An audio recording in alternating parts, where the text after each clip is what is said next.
de física general. Estamos grabando la clase, vamos a compartirla posteriormente. De acuerdo a lo comentado hace poco, ¿verdad? Este va a ser una revisión breve de las presentaciones dejadas en video el día de ayer. Para pues quienes no hayan podido observarlos. Entonces, hemos estado estudiando, permítanme, el movimiento rectilíneo uniforme en esta semana. Eso pues implicaba un movimiento en línea recta. Primero lo analizamos de forma horizontal.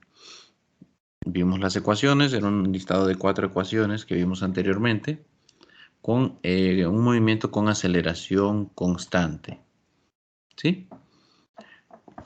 Donde esa aceleración pues, puede tener un valor diferente de 0, pero lo ideal ahí es, o mejor dicho, lo que se considera en ese modelo es que la aceleración no cambia, ¿sí? No estamos considerando la masa de los objetos todavía, no estamos considerando si hay resistencia del aire o si hay imperfecciones en las trayectorias. Eso no se está tomando en cuenta. Únicamente pues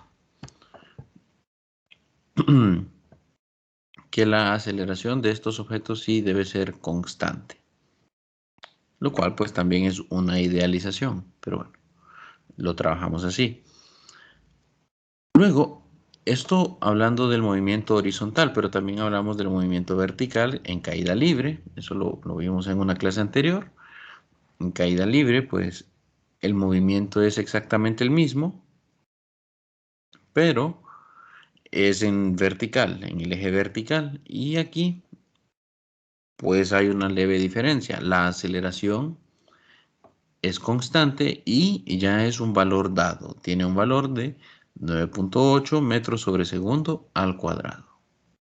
Entonces, todos los objetos que se lanzan verticalmente hacia arriba o que caen verticalmente hacia abajo, se mueven verticalmente hacia abajo, experimentan esta aceleración de 9.8 metros sobre segundo cuadrado. Tuvimos una discusión en la clase anterior sobre por qué 9.8 y no 9.81.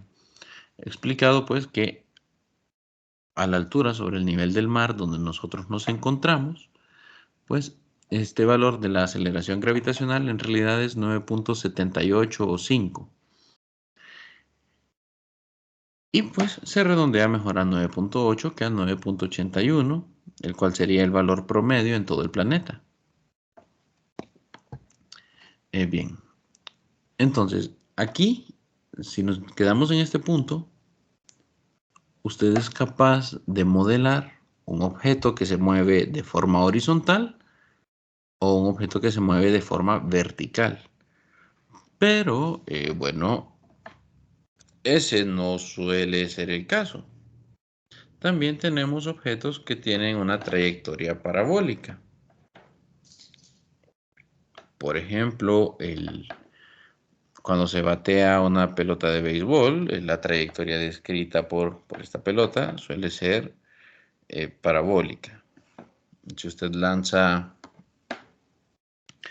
juega a lanzar una pelota con otro amigo y atraparla, pues la trayectoria que describe esta pelota también es parabólica, o sea que no es rectilíneo como tal.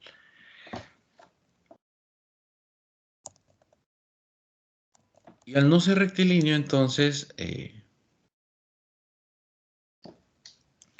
al no ser rectilíneo, sino que parabólico, como es una trayectoria curva, pues el modelo como que colapsa, ¿sí? El modelo como que no calza, pues, porque las trayectorias descritas no van acorde con pues, lo que se está observando. Y para ello entonces aparece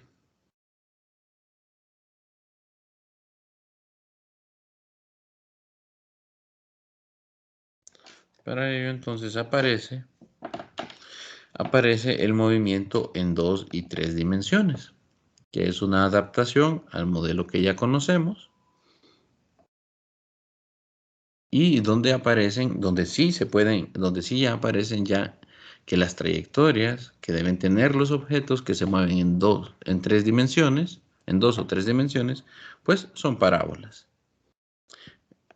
Solo recordando, un vector en 3 dimensiones tiene coordenadas x, y y z, dada por los vectores unitarios i, j y k, como pueden ver aquí abajo. Entonces, las posiciones en 3 dimensiones, pues implica operar en i, j y k, en los ejes x, y y z. Este sería entonces el desplazamiento del punto R1 al punto R2. Y es una diferencia de vectores. Y donde delta R, que sería el vector desplazamiento, sería el vector posición de la partícula, el vector de posición de la partícula. Quienes estén en ingeniería eléctrica, química, se van a acordar de esto cuando lleven 321, electricidad y magnetismo 1. Y la 2 para los de eléctrica y física, y astrofísica. Bien, entonces, todos los vectores que nosotros ya conocíamos en 2 dimensiones o en una dimensión, los conocíamos en una dimensión, cuando decíamos velocidad en X o velocidad en Y, si era caída libre, pues ahora que estamos en 2 o 3 dimensiones, este vector velocidad ahora tiene 3 componentes, X, Y y Z. Y como es un vector, pues sus direcciones I, J y K. Vean entonces que la velocidad es el desplazamiento en X dividido el tiempo, pues en la dirección de Y. Desplazamiento en Y dividido el tiempo en J y desplazamiento en Z dividido el tiempo en K.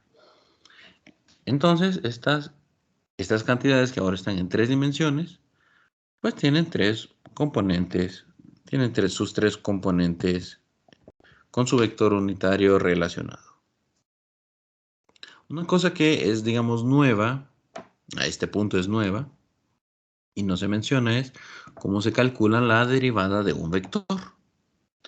Aquí en cálculo 2 se realiza esto, pero ustedes apenas han llevado cálculo 1 aparentemente, entonces como requisito, mejor dicho, solo es cálculo 1. Y entonces, este concepto de la derivada de un vector no es otra cosa que la derivada de cada una de las componentes del vector. De manera que el vector velocidad se construye a partir del vector desplazamiento. Esto ya lo sabíamos. Pero si el desplazamiento es en 3 dimensiones, entonces al hacer las derivadas con respecto al tiempo, pues nos obtendremos la velocidad en 3 dimensiones también. Vean ustedes que aquí lo único que derivamos es la componente X del vector desplazamiento, la componente Y del vector desplazamiento y la componente Z del vector desplazamiento. Esto es así porque I, J y K son vectores unitarios, son vectores constantes. Son vectores unitarios, pero son constantes. Cosa que no va a ocurrir en su curso de electricidad y magnetismo 1. Aquí sí hay vectores que no son constantes y por lo tanto no pueden tratarse como constantes ante la derivación. Pero bueno, aquí estamos en coordenadas cartesianas. Si usted deriva el vector i unitario, eso es 0 porque i unitario es constante, ¿sí? Lo mismo pasa con j y con k. Por lo tanto, no tiene sentido hacer esas derivadas. Y únicamente hacemos, pues, las derivadas de las componentes como tal. Entonces, vean esto que es nuevo. La derivada de un vector es, en este caso, la derivada de sus componentes. Donde los vectores unitarios no se derivan porque son constantes.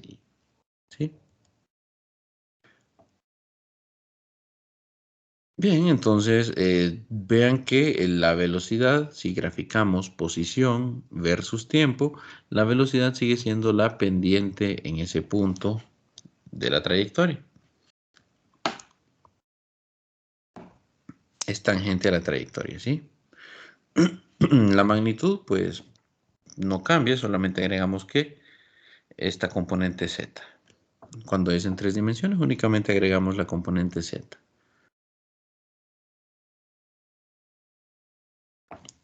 Y si trabajáramos en 2 dimensiones, entonces la magnitud sería como la hemos estudiado hasta ahora. Componente x al cuadrado, componente y al cuadrado, raíz cuadrada de todo eso. Y acá es componente y sobre componente x, porque estamos trabajando en el plano xy. Entonces el ángulo es tangente inversa de la componente y, que es la vertical, dividido entre la componente x, que es la horizontal. Componente y sobre componente x. Hago énfasis aquí porque tenemos z sobre y. Si ustedes estuvieran en el plano YZ, en el plano YZ, pues sí, es componente Z sobre componente Y, pero aquí estamos en el plano XY y por lo tanto es componente Y entre componente X.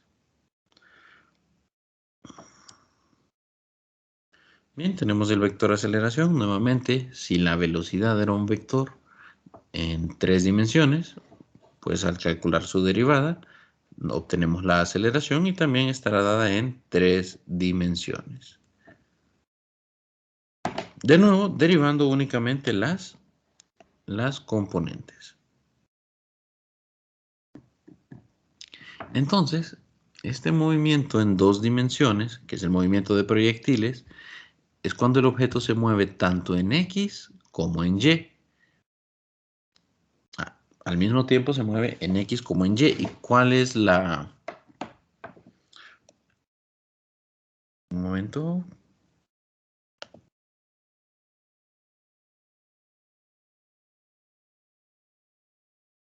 Ahora sí.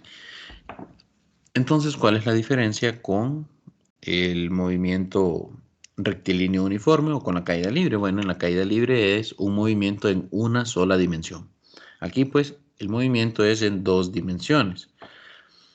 En el eje, en el eje X,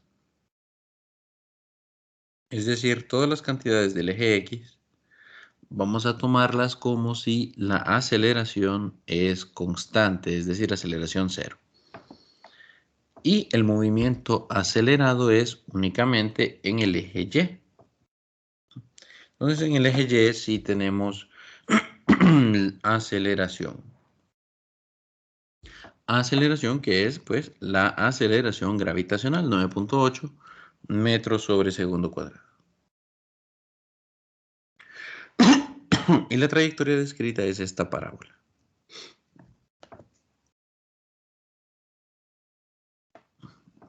Bien, varios puntos. Esto probablemente lo vieron ayer en el video. Recordar aquí, en este punto, como la línea tangencial es horizontal, aquí tenemos una velocidad vertical igual a 0, que coincide justamente con la altura máxima en caída libre. En caída libre, cuando el objeto alcanza su altura máxima, tiene una velocidad igual a 0. Pues aquí se cumple también en el movimiento de proyectiles, que en el eje Y, cuando usted se encuentra en el punto más alto, la velocidad en Y es igual a 0 y la velocidad es únicamente la de X. La velocidad en X. La aceleración, pues sigue siendo la aceleración gravitacional, pero como es hacia abajo, se incluye aquí el signo negativo.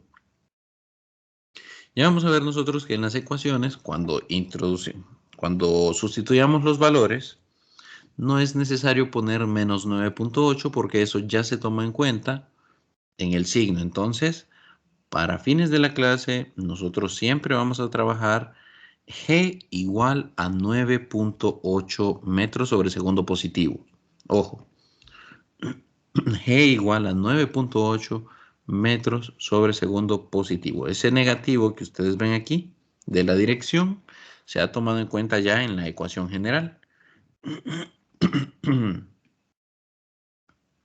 Entonces, aquí cabe notar que el tiempo que tarda en subir desde la base hasta este punto es el mismo tiempo que tarda en bajar desde ese punto hasta el suelo. Así como en caída libre, si le tomaba 2 segundos alcanzar la altura máxima, desde el punto de partida hasta la altura máxima, si le tomó 2 segundos, entonces de la altura máxima al punto de partida, cuando venga de bajada el objeto, también le toma 2 segundos. ¿Cuál es la diferencia? Que aquí la velocidad en Y es positiva, porque es hacia arriba.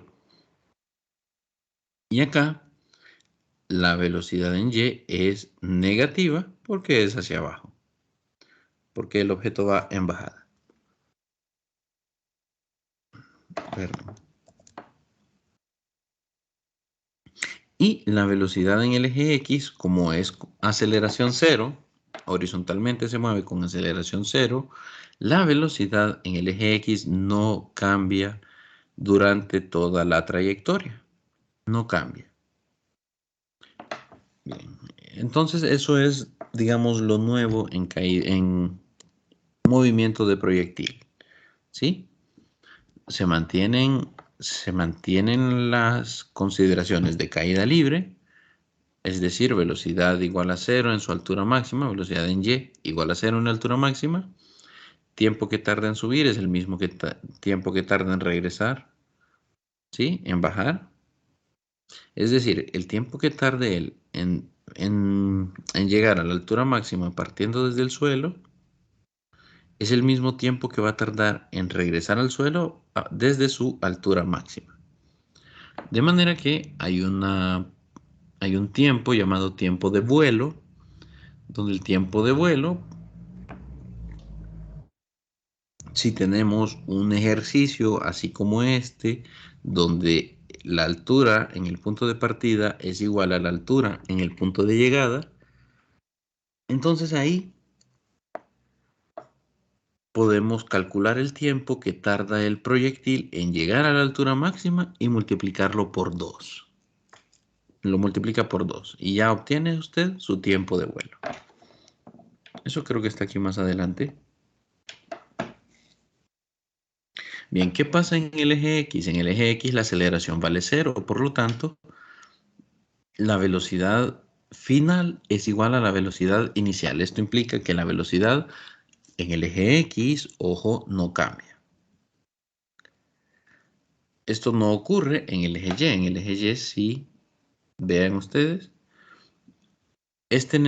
como ya colocamos el signo menos acá, G siempre lo vamos a sustituir por el valor positivo 9.8 metros sobre segundo cuadrado, porque la dirección ya la tomamos en cuenta aquí en la ecuación.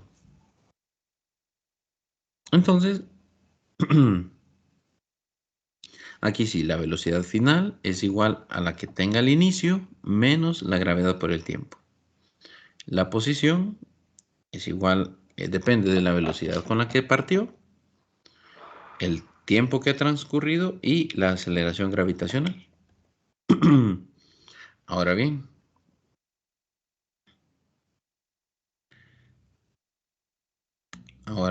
aquí hay una cuestión. La velocidad en Y, la velocidad en Y, porque el objeto va a tener un ángulo de salida. Si el objeto tiene un ángulo de salida, vea usted que la velocidad inicial en Y es la componente Y de este vector velocidad. Y la velocidad inicial en X es la componente X de este vector velocidad. De manera que no es extraño, pues, que la velocidad en Y sea la velocidad inicial por el seno del ángulo con el que partió el proyectil. Entonces en Y es velocidad inicial por el seno del ángulo. En X es velocidad inicial por el coseno del ángulo.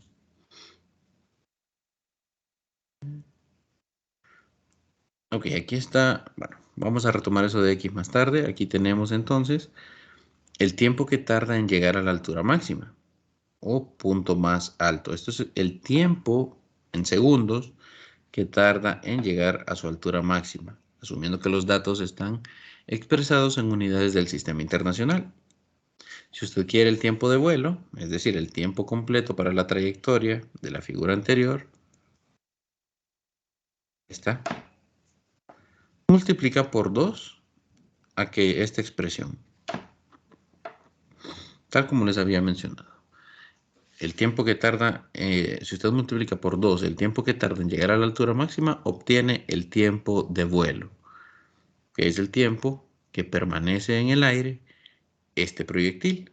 Ojo, sirve únicamente, multiplicar por 2 le sirve únicamente si la altura a la que se encuentra al inicio es igual a la altura a la que se encuentra en el punto de llegada.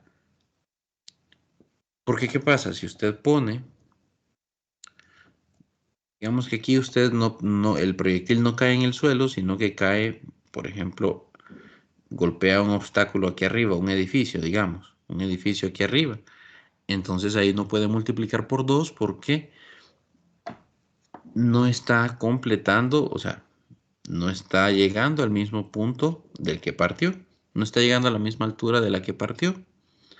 Por lo tanto, aquí sí usted tiene que calcular el tiempo hasta acá, hasta la altura máxima, y luego tiene que calcular este tiempo que le toma llegar de la altura máxima a este punto de aquí,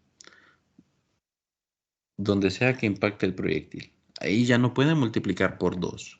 Ojo, no lo puede multiplicar por 2, porque si lo multiplica por 2, usted me está diciendo que el objeto llegó hasta este punto, a la misma altura de la que partió.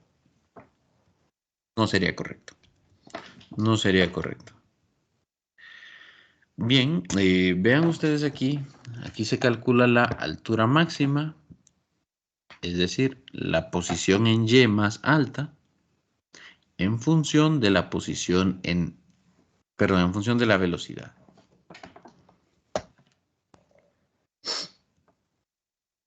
Aquí está. Entonces, la altura máxima, estas ecuaciones sí sería bueno que ustedes las tuvieran escritas a mano y que fueran accesibles de forma rápida, porque en estos problemas de caída libre, tomarnos el tiempo para hacer las deducciones de las ecuaciones que usted necesita, no aplica.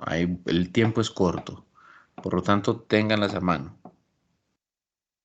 Y si están encerradas en estos cuadros rojos es porque son expresiones generales que le van a servir prácticamente para cualquier ejercicio, siempre y cuando tenga usted los datos. Entonces vea usted que la altura máxima se calcula de esta manera. Depende de la velocidad con la que parte el proyectil, depende del ángulo de salida y de la aceleración gravitacional. Únicamente eso. Si usted está en la Tierra, pues va a tener una cierta altura máxima, dadas una velocidad de salida y un ángulo. Pero si usted se va a la Luna y dispara el proyectil con la misma velocidad de salida y con el mismo ángulo, la altura máxima en la Luna será mayor. ¿Por qué? Porque la aceleración gravitacional en la Luna tiene un valor menor. Entonces, si usted disminuye el denominador en esta fracción, pues el valor de la fracción como tal aumenta. Tendríamos una altura máxima pues mayor. Ahora, si usted se va a un planeta con el doble de aceleración gravitacional del planeta Tierra, usted va a tener solamente la mitad de la altura máxima. Solamente tendrá la mitad de la altura máxima, porque aumentó la aceleración gravitacional. Entonces vea que la altura máxima es inversamente proporcional a la aceleración gravitacional y directamente proporcional a la velocidad de salida y directamente proporcional también al seno del ángulo de salida. Ojo, al seno del ángulo de salida. ¿Por qué digo? Bueno, en realidad es al seno cuadrado. Al seno cuadrado. ¿Por qué menciono esto? Porque el seno, recuerde que el seno como tal, la función seno varía entre -1 y 1. -1 y 1. Y entonces Entonces aquí pues tenemos el seno cuadrado, así que no, pues no tenemos el problema de los negativos. No vamos a tener alturas máximas negativas. Aparte de que no tiene sentido. Bien. En el caso de la distancia recorrida en X, en este caso la distancia recorrida en X, aquí sí se establece que esta expresión solo es válida para la figura que se muestra anteriormente. ¿Por qué? Bueno, porque se está tomando que la distancia en X es igual a la velocidad en X multiplicado por el tiempo, pero como tiempo se está utilizando el tiempo de vuelo. Entonces, este tiempo de vuelo solo es válido para esta figura, ¿sí? Solo es válido para esta figura. Por lo tanto, esa distancia recorrida que están hablando ahí solo es válida también para la figura anteriormente mostrada, porque están calculando la distancia recorrida en X.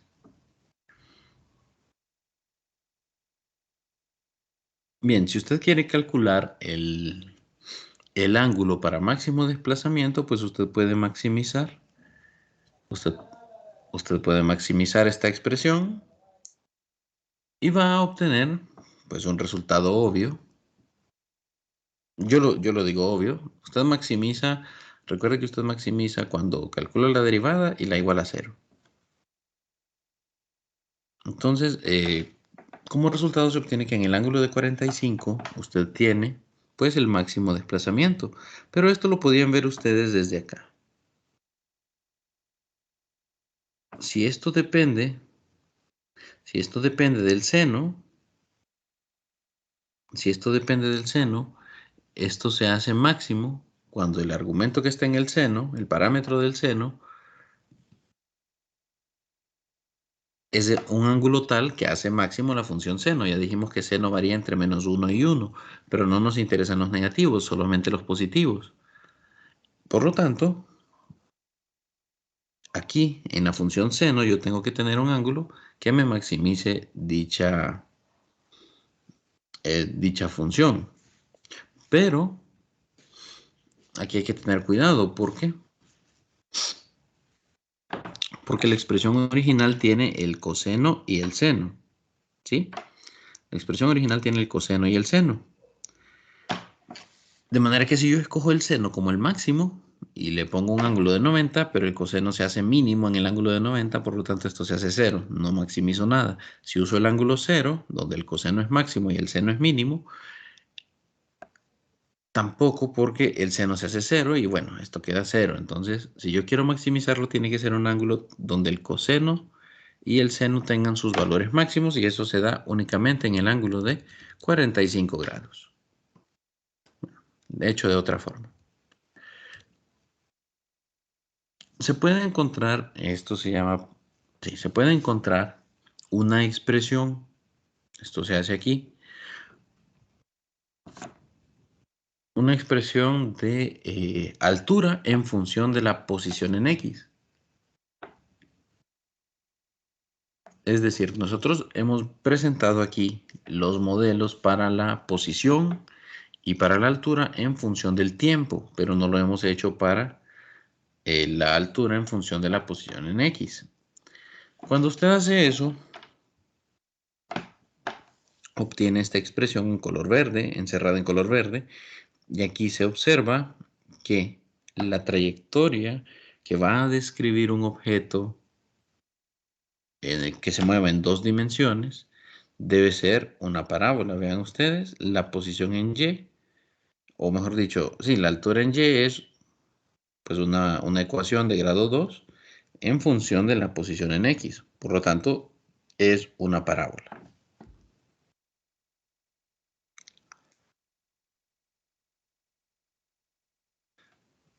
De aquí solo me queda mostrarles, vamos a ver acá,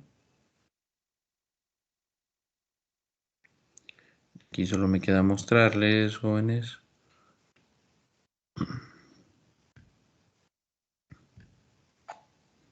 antes de finalizar la clase, ¿a qué nos referimos nosotros con movimiento? ¿A qué nos referimos nosotros con movimiento parabólico? ¿A qué nos referimos nosotros con proyectiles? Y afortunadamente los estadounidenses pues nos dan buenos ejemplos. Permítanme.